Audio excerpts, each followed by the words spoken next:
নমস্কার বন্ধুরা, আমি সুপ্রিয়া আমার রান্নাঘরে নিয়ে চলে এসেছি আবার একটা নতুন রেসিপি তোমাদের সাথে শেয়ার করতে। তা আজকে ভাজবো কলমি শাক ভাজার জন্য এখানে নিয়ে নিয়েছি। এ দেখো, কাঁচা পাকা লঙ্কা আছে আর রসুন কুচি আছে আর তার সাথে আছে পেঁয়াজ কুচি। নিয়ে নিয়েছি 4খানা রসুন কুচি আর একটা বড় সাইজের পেঁয়াজ কুচি। দিয়ে দিলাম তেলের মধ্যে। আর এখানে এই যে কলমি শাকটা কুচিয়ে নিয়েছি, বেছে ধুয়ে নিয়েছি। আগে পেঁয়াজ আর লঙ্কা রসুনটা ভাজা হয়ে যায়, তারপরে দেখাচ্ছি কীভাবে করি।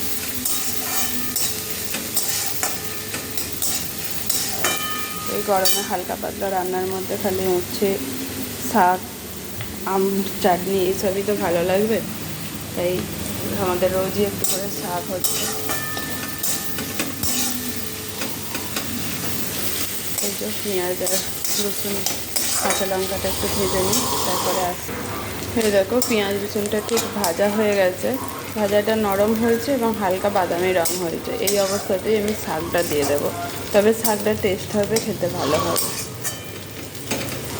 এই যে পেঁয়াজ রসুনটা একবারে কুচনো ছিল, হালকা বাদামি রঙ এসছে এবং নরমও হয়ে গেছে। এই অবস্থায় আমি এই কুচিয়ে রাখা শাকটা দিয়ে দিলাম।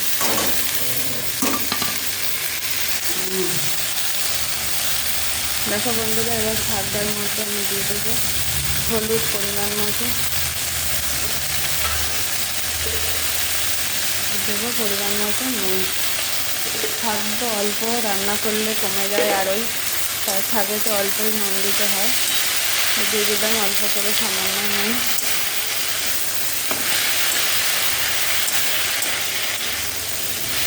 পুরো মাখিয়ে নিলাম, এবার পুরো শাকটা মাখাতেই কতটা কমে গেল দেখো। মাখিয়ে নিলাম পুরো,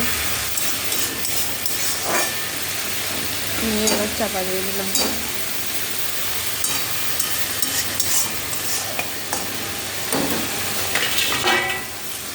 এবার চাপা দিয়ে দিলাম, আস্তে করে দিলাম গ্যাসটা সেদ্ধ। আগে দেখো বন্ধুরা, আমি এবার শাকের ঢাকাটা খুলছি, দেখি শাকটা কীরকম অবস্থায় আছে। এই যে জল বেরিয়ে শাকটা সেদ্ধ হয়ে গেছে। সেদ্ধ হওয়ার একটু ভাজা করে নিই। এই ভাজাটাকে আরেকটু টেস্টি করতে দেখতে থাকো কী দিই এর মধ্যে। বন্ধুরা, শাকটা ভাজা খেতে, শাকটাকে আরেকটু টেস্টি করতে এই যে দিয়ে দিলাম 1 টাকা পোস্ত,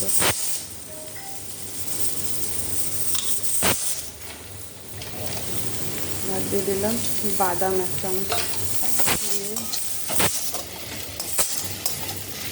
নেড়ে নিই। আমার কলমি শাক ভাজা একবার মতো রেডি।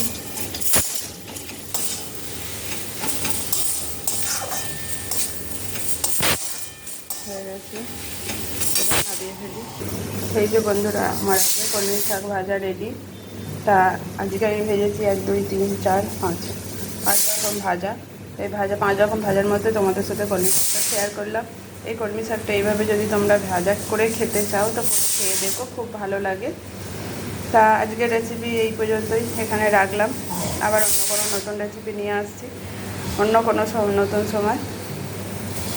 তোমরা ভালো থেকো, সুস্থ থাকো, এই গরমের মধ্যে সাবধানে থেকো। রাখছি বন্ধুরা।